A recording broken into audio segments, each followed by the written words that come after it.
Okay, friends, it's good to see you this morning.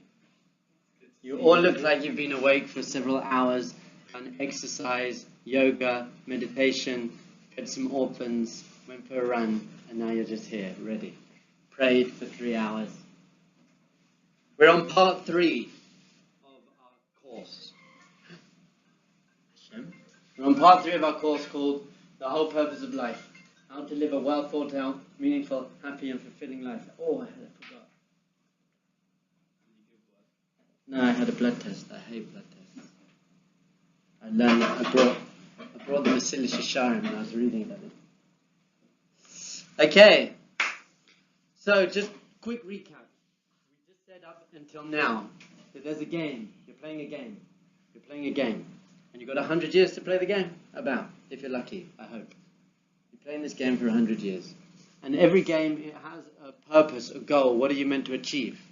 And then every game has the method to do that, the tactics, the rules, the skills, the methods of the game. And then every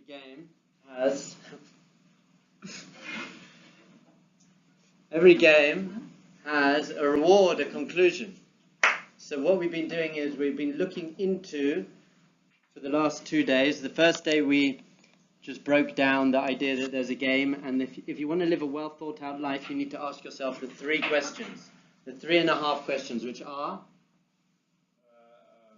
what do you believe? Why do you believe that? How do you know it's true? How do you know you're right? What do you believe? Do you believe you have a soul? Yes. Why do you believe that? I don't know. I do. How do you know you're right? I don't know. So if you want to live a well thought out life, you have to go through what you believe. You have to go through what you believe and work out, why do I believe this? Do I believe it just because my mummy told me? Do I believe it just because I hope it's true? And how do I know I'm right? So then we looked at a few different paths, and yesterday we really started looking into the Jewish path to life. And we saw that this is, according to the Ramchal, this is really what we're doing here. Our sages of blessed memory have taught us that man was created for the sole purpose of rejoicing in God and deriving pleasure from the splendor of his presence. For this is true joy and the greatest pleasure that can be found. So we said God is a loving, kind, compassionate, giving being. We have to ask ourselves, why do we believe that, and if that's true? With everything we think, we have to ask ourselves, why do we believe that? But for now, I'm just going to tell you what Judaism believes.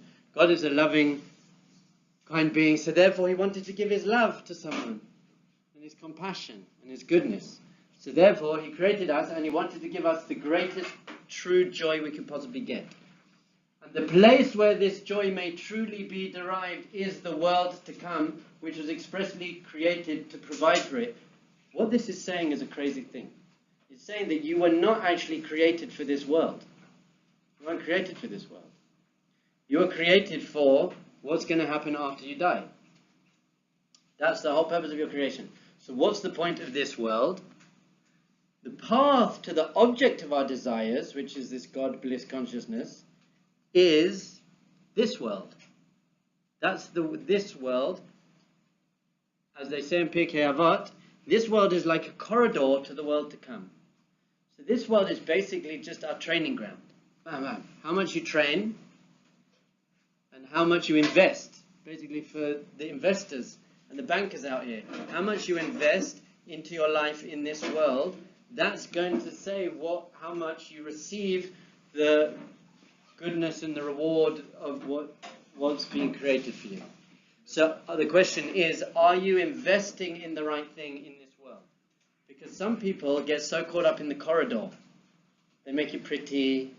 I just want to have the nicest corridor. And they make things so significant. And this world becomes so significant. And really, this world is just like a gym. It's a training ground. So you've got to make sure you're doing the right exercises in the gym. So we've got to work out what is the path in this world. And, as Tanchum says, the means which lead a man to this goal are the mitzvahs. The mitzvahs. That's what it is. You are created in this world, we said, to work towards the world to come. And all the work in this world is, we have a great book. Oh, very quickly, I'm just going to redo it. This is how I picturize the purpose of life. You're a soul. The soul comes down into a physical world, which is very cut off from godliness and spirituality. You have a body with its physical needs. You have a mind with its negative character traits and low thoughts and high thoughts. You have pressures from individual society. So therefore, you have this constant struggle between your godly side and your more animal side, your worldly side, your divine side and your worldly side. One side is saying, eat all you like, do what you like, just enjoy, get physical pleasure. And the other side is saying, be godly. Once again, I'm going to talk about this a lot today. Judaism doesn't say physical pleasure is bad. There are some paths that I've walked for 6 years in Asia where they said physical pleasure is bad. Go and sit in a cave, sit in a temple, get away from all physical pleasure. Buddhist monks don't get married. We say no, there can be physical pleasure in a balanced way. I'm going to talk about that soon. But in general, you've got these two forces pushing you. And your whole purpose of life is make the conscious and right choice to go and be a soul. And as much as you can be a soul here, there you go. That's what it looks like to be a soul, even in the physical world, according to our no one, but it was a nice picture. And then, after your body goes, your soul then goes back up. Obviously, it's not up and down, but we say up. We've got to use these words. And then your soul, then for all eternity, your soul just basks in the Ziv Shechina, the divine light of presence. However, you can only enjoy that in so much as you've invested on becoming conscious. I always like to give an example. Our sages tell us that all of us are going to go to the world to come. We're okay. Kol Yisrael tzadikim. We've all got a chelek in the world to come. It just depends on how much you worked on yourself here. That will be how much you receive in the world to come. You'll have to be able to understand it. So here's my example. Let's say you go to an amazing show. It's the best play ever. And everyone says it's the most moving, inspiring play that's ever been created. And you arrive there, and it's perfect weather. Sunny, a light breeze, and it's all your favorite food is there, and all your best friends are there. And it's an amazing place to be. And then the play starts, and you're so excited for the play. And you're sitting there, and the actors come on, and they're all speaking Chinese. And the play is completely in Chinese. Will you enjoy it there? Sure, you'll enjoy it there. It's got nice food and your friends, and it feels nice. Will you get the most out of it? No, not at all. You won't understand it at all. So your life in this world is learning Chinese so that you can understand the play. So what is learning Chinese? So we say in this world is connecting to yourself as a soul by following the mitzvahs. So to the extent you've done that, someone who's learned a little bit of Chinese is going to enjoy the play a little bit. So I can sing a song in Chinese. I'll do it later. I can sing a song in 8 Asian languages. If anyone gets bored, just shout out. I'll do it. Anyway. So the more and more and more Chinese you learn, the more you're going to enjoy the play.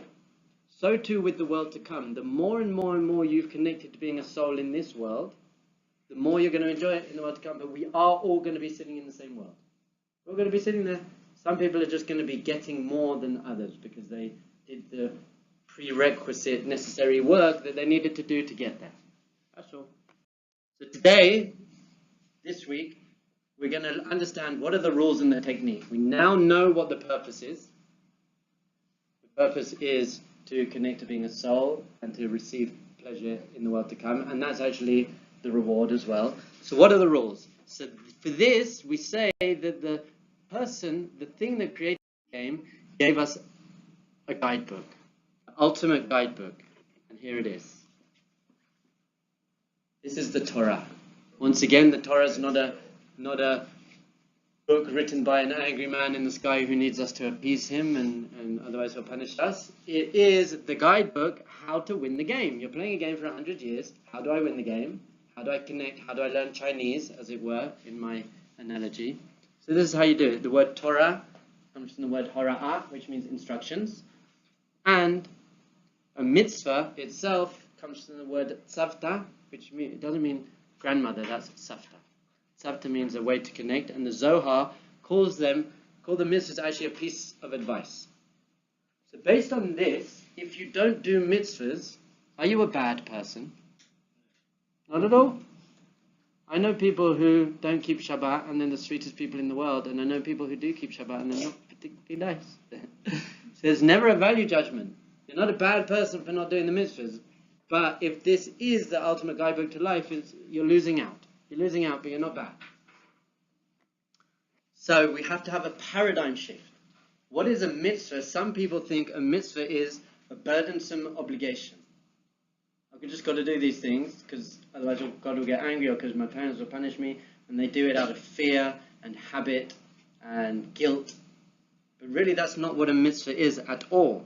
A mitzvah, in fact, is an awesome opportunity to connect to yourself, to Hashem, and your purpose. That's what it is. That is what a mitzvah is.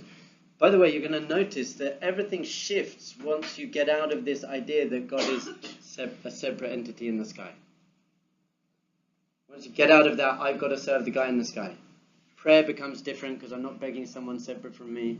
Mitzvahs become different. I'm not doing what he says. If God is your highest self, then everything God says is just a guideline to you becoming your higher self and expressing and manifesting your godliness in the world. And that's what we're meant to be doing. So what I've done is we're going to go through what it actually says in the book. We're taking some lines, the key lines and the key practices we do, and I'm going to show you how these rules and methods are exactly tapping into what the Ramchal says the purpose of life is. It's very exciting. So in Devarim, chapter 10, verse 12. How did I remember that? Amazing. It says, "V'ata Yisrael ma Hashem Elokecha sha'al me'imach." And now, Jewish people, what does Hashem your God ask from you? Ki-im. I put ki-im in red because ki-im means only this. This is an amazing thing. You should all have the shivers now. It's like, you have to know what the next words are. God himself is telling you, this is ki-im. This is what I want from you. This is the whole purpose of creation. In this one or two verses in the Torah, we are now being told exactly what we're meant to do. It's an amazing thing. I really want the Torah to be true, because if it is true, now I know what I'm meant to be doing, so I can do it. Some people don't want it to be true because they want to eat cheeseburgers and they want to do all their thing. But I want it to be true, otherwise you just got to figure out what you're doing. But Ki-im, liyira et Hashem Elokecha. To have yira of Hashem, we're going to talk about what that means. Lalechet b'chol derachav, to walk in all his ways. La'ava oto, and to love him. La'avod et Hashem Elokecha, and to serve God. Hashem Elokecha b'chol levavecha b'chol nafshecha, with all your heart and all your soul. By the way, one of the best ways, one of my rabbis, Rabbi David Aaron, says one of the best ways to turn a Jew off Judaism is actually to tell them to read the Torah in English with no commentary. Because if you read this, yira is often translated as fear. So you need to be a God-fearing, fear God, do everything he says, love him and serve him, and it sounds dreadful. It sounds really scary. It sounds like he's made us to love and serve him. And if you look at the prayer book on a very superficial level, it says, God, you're so great and awesome and mighty and powerful. And I'm thinking, God, you're so insecure and egotistical that I have to tell you how great you are the whole time.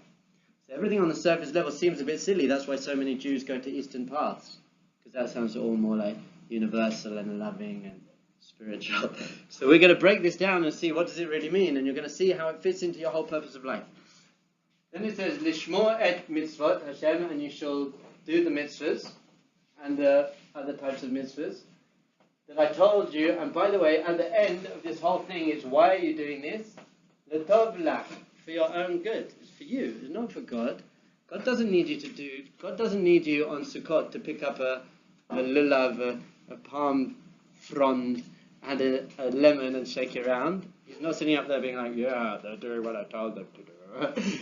It's all for you, the top left. So let's work out what it is, and then we'll see how it's good. Yira. So what is yira? The first word is yira, often translated as fear. Be a God-fearing Jew. Do you believe that this loving, compassionate, beautiful God who wants to give us pleasure. When he wrote his book, his whole purpose of creation was that we walk around really scared of him. Great. So fear is a very low level. So if I ask my daughter to brush her teeth, why do I ask her to brush her teeth? Because it's good for me? No, because it's good for her. I know what's good for her, so I say, brush your teeth. I want her to listen to me. Why? For my own sake? For my ego? No, because I love her. I want her to brush her teeth. What I want her to do is, wow, Abba, I love you so much. I'm sure whatever you're asking me to do is for my good. So I'm going to do it. That would be the top level. But if she doesn't do that, I'm going to say to her, look, and if you don't do that, I'm not going to give you cake. Once again, for your own good. Not as a punishment, but for your own good, because if you're not going to brush your teeth, I'm not giving you cake. So if she's not going to do it because she loves me, I want her to at least do it because she's afraid of losing out on cake. Still not afraid of me, but there is an idea that there is a consequence. By the way, if she doesn't brush her teeth, and she gets a toothache, did I punish her? I didn't punish her. We don't really believe that God punishes us. We just believe there are natural consequences of not connecting to your soul.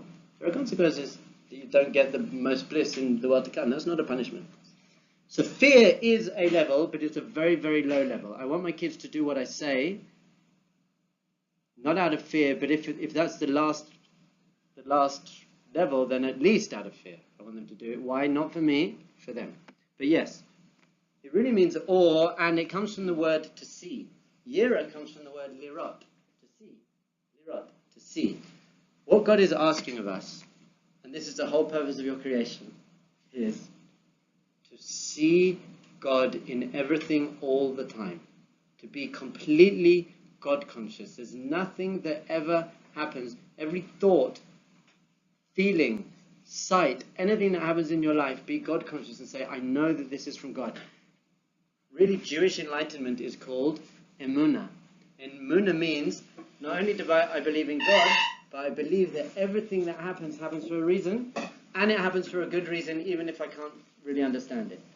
Like when I take my kids for an injection, I went this morning, they don't understand. It's painful for them. Not only is it painful, they don't understand why they have to do it.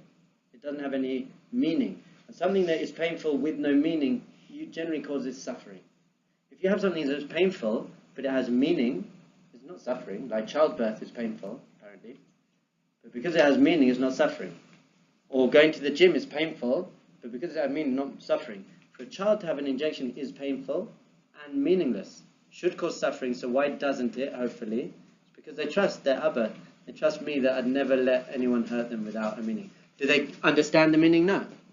That's called emunah. I know that there's a good reason, even though I can't work out what exactly that reason is. Emunah, to see God all the time. And if you're looking at life through God eyes, you're going to have a much better life. You're going to have a much better life. If you have full emunah that everything's for the best, you won't have any fear, anger, jealousy, doubt, low self-esteem. You won't have any negative character traits anymore. See godliness in everything you do. So, and how does this fit into what we were saying before? God says, I'm going to put you in a place where you can't see me, and your soul is covered up with the body and thoughts and emotions and things, and you're going to be in a very material, consumerist world, and you're going to have to make money, and you've got all these pressures and physical desires, and the whole purpose is just try to see me there. If you can see me where it's really, really hard to see me, then you win the game. That's the whole point of life. So that's why it says in the Gemara in Brachas, Lamed Gimel Amid Bet, 33 on the second side, it says, Hakol bidei Shemayim chutz min yiras Shemayim. Everything is in the hands of Hashem, apart from Yira, apart from God consciousness. So your whole career, everything you're doing, is for the sake of becoming God conscious, in a place where it's very difficult to be God conscious. Awesome. Next, Lelechet bidrachav, go in his ways. What do you think that means? Do what he says?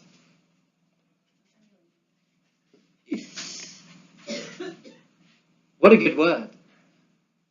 This means, our sages tell us, to emulate his character traits. To emulate his character traits. Just like God is compassionate, so too you should be compassionate. Just like God is loving, you should be loving. It's a very important idea.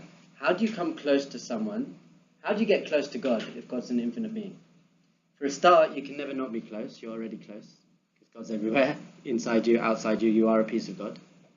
For a second, you're close in terms of family relationship, father and son, mother and son, father and daughter.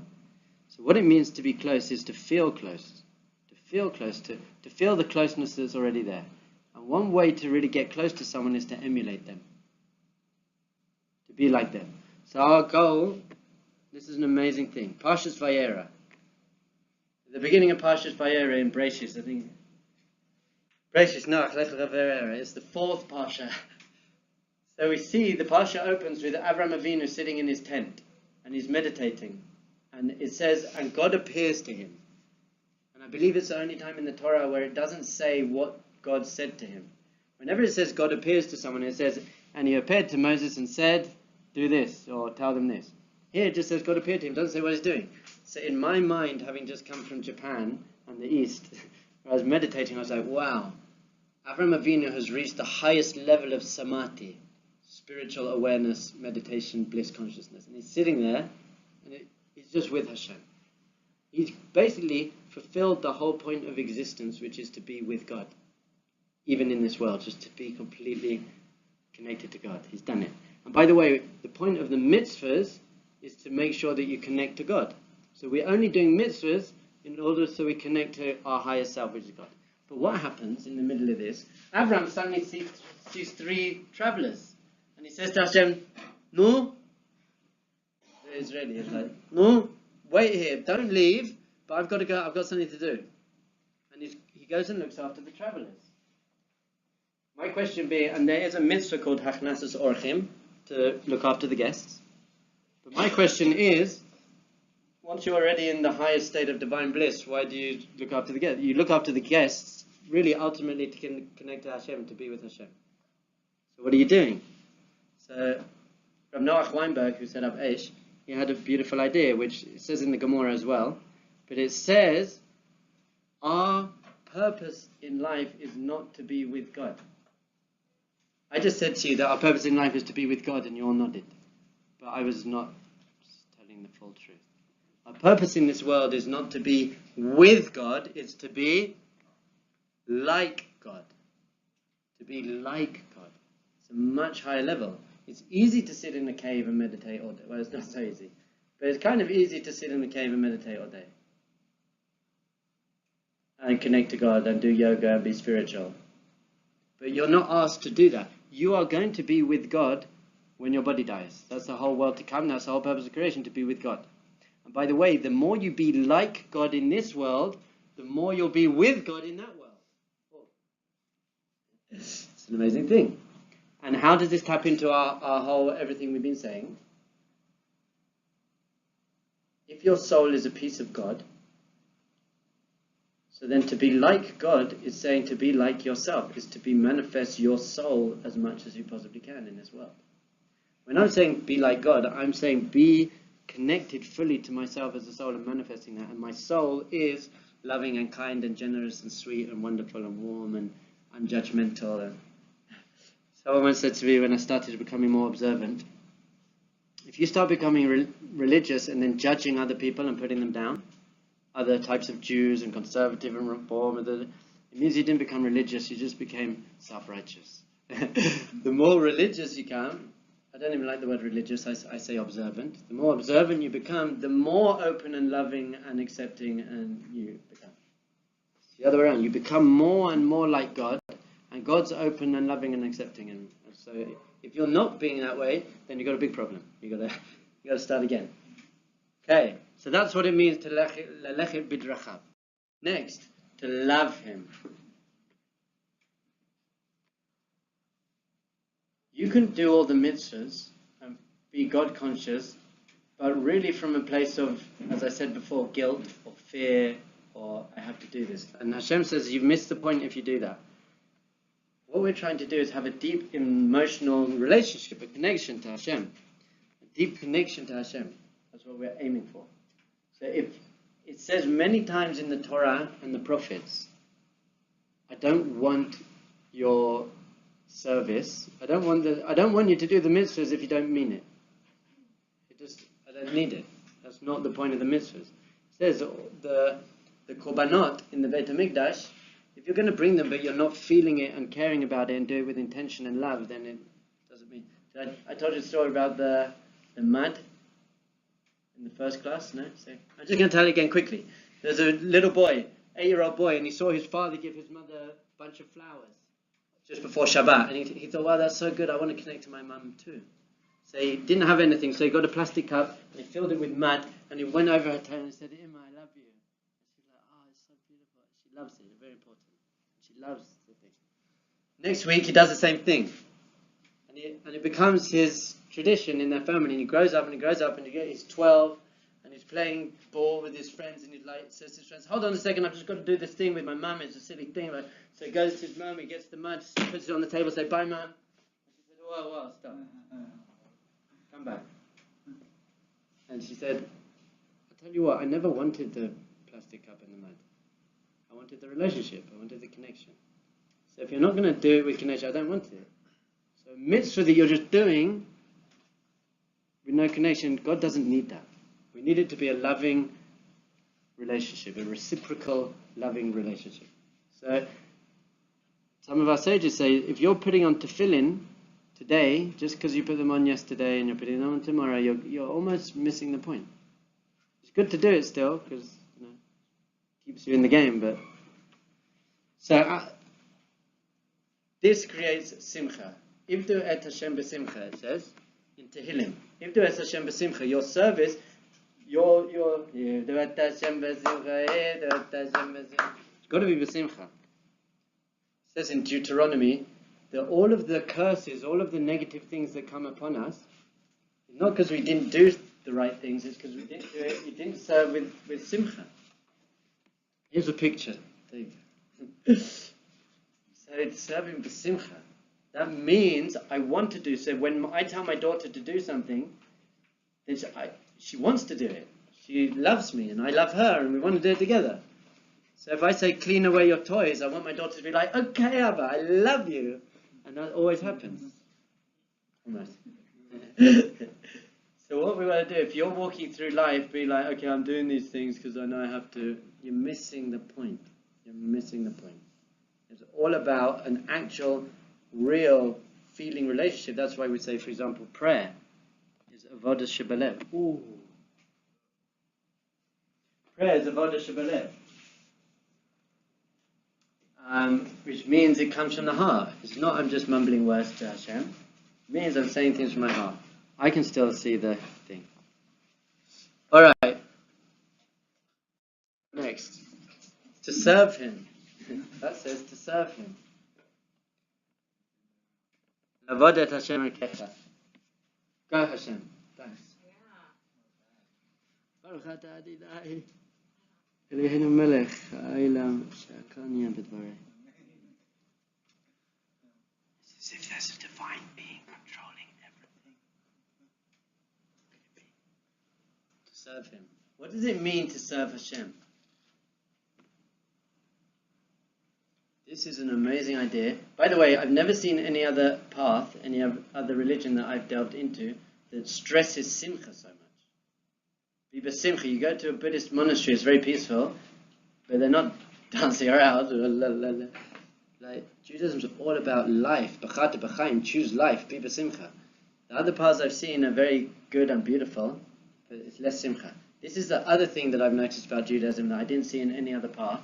Is that we don't say that God is great and we're sinners. We say we're actually partners in creation. We're working together. How do we see this? I've forgotten when I told this story recently. I'm going to tell it again. Rabbi Akiva and Turnus Rufus. Turnus Rufus was a Roman general.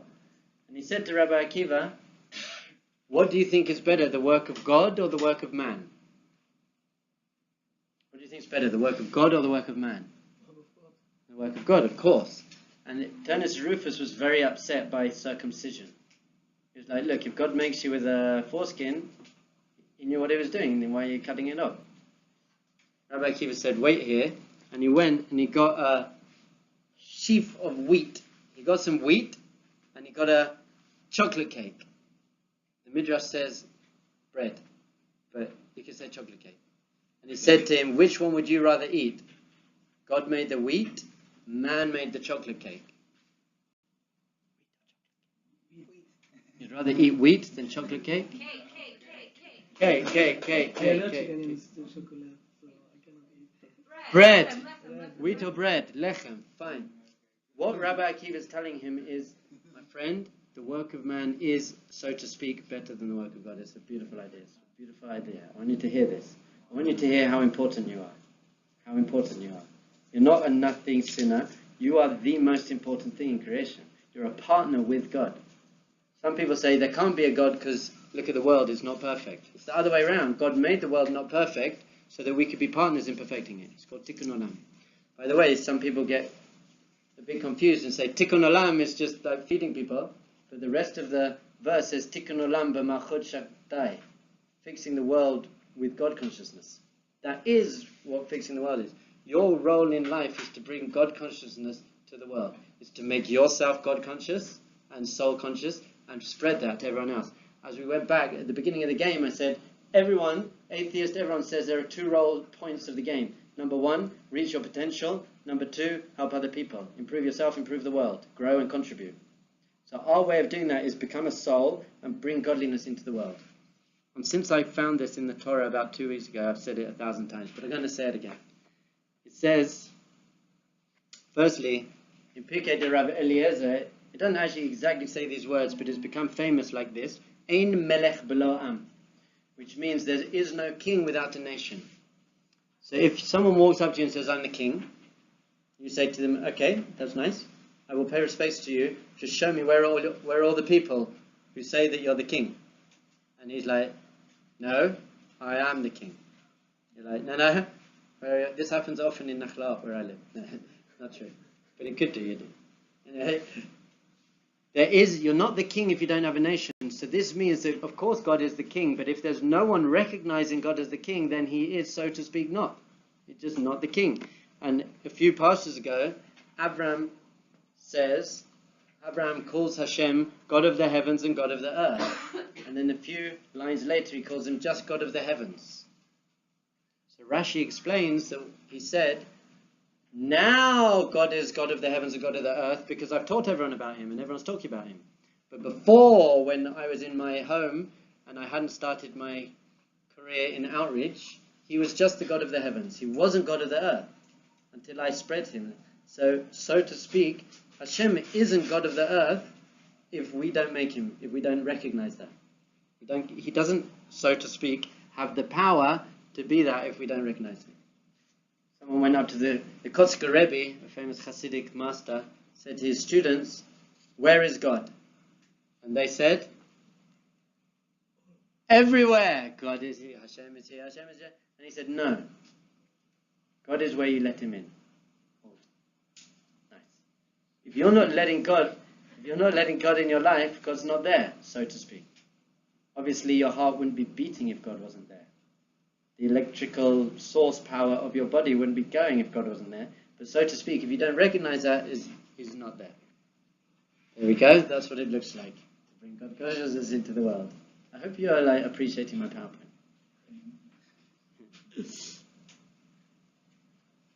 Wow. Okay, let's keep going. So fine. So how does this fit into the whole picture? 100%. We had just God, consciousness. He created a universe, a physical universe. So our role here is to make the universe itself a place of God. Is it? That's what we're meant to be doing. You excited? Now we know what we're going to do. Now you know why you're getting out of bed in the morning. Spoke to a group. I said, who finds it difficult to get out of bed? They all put their hands up. I said, what if I offered you $50,000 to meet me at 4 a.m. and do 10 star jumps?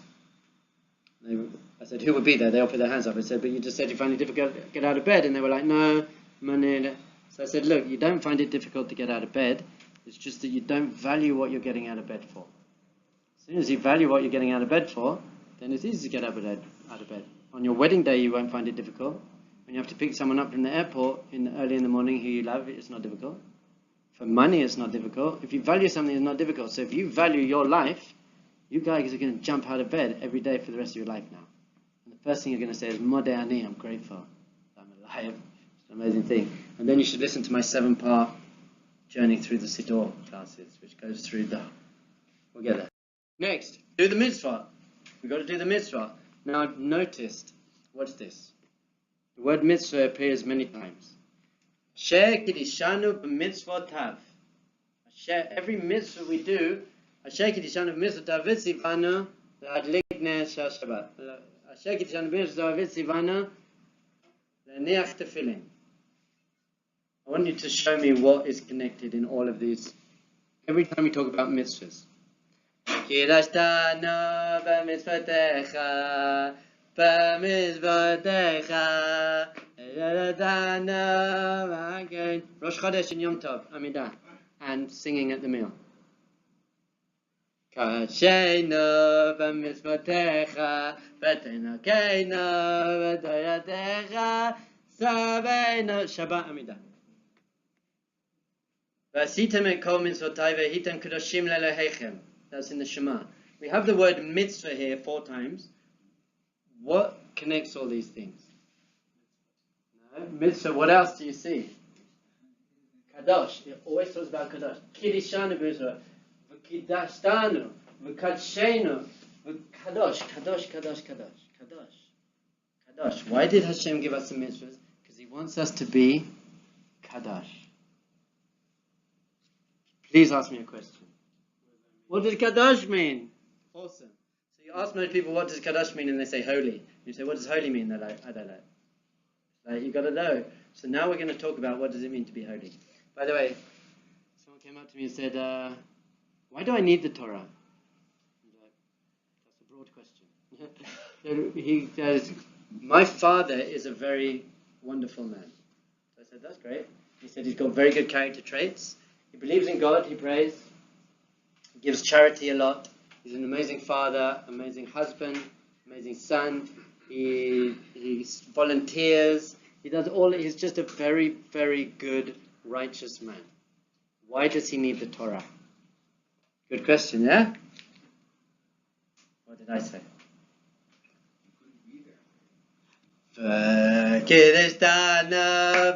That's what I said. I said, the Torah isn't here to make you a good person.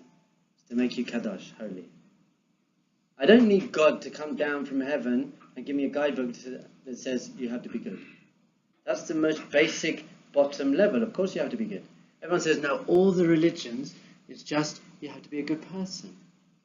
I don't need religions and God to tell me to be a good person. That's common sense. Of course I have to be good. That's the lowest level. If you're not good, you're not even anywhere. What we want to be is to be Kadosh. It's different. So it doesn't say, it says, Asher kidishanu b'mitzvotav, you made us holy. It doesn't say Asher made us good by doing your commandments. It's you made us holy. So let's work out what holy means. Excited? Oh, what does holy mean? It's as if I prepared this myself. It says in the Torah, the guidebook, Kedoshim tehiyu, ki kadosh ani Hashem Elokeichem. You shall be holy. Why? Because I am holy. By the way, this already fits into our whole picture.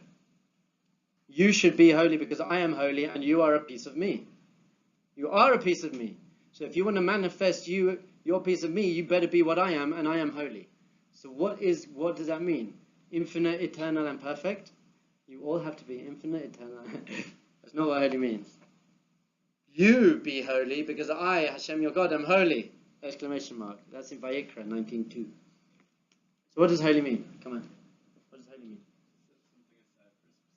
To set something aside for a specific purpose. Very nice. So marriage is called Kiddushin because I set my wife aside, no other person can touch her, and she sets me aside. The Kadosh. So Rashi actually on this pasuk says is to be perush, to be separate in some way. Holy means to be separate. To be separate. Sanctified. Separate. Okay. So that's what I was always told growing up from the age of 30 when I started learning. But then I saw this. Who knows this? This is the key pasuk, and it's the pinnacle of the Amidah, the Shemona Esrei, the prayer, 3 times a day. And we say it in the morning, and it's a pasuk from Yeshayahu. My son is called Binyamin Yeshayahu. So it's a pasuk, Kadosh, Kadosh, Kadosh, holy, holy, holy. Hashem Sebakot, God the master of legions. Melo chol haaretz kavodo. The whole world is full of His presence. Kavodo, kavod sounds like kaved, heavy, present, it's there. The whole world is full of Hashem's presence. Does that sound separate to you?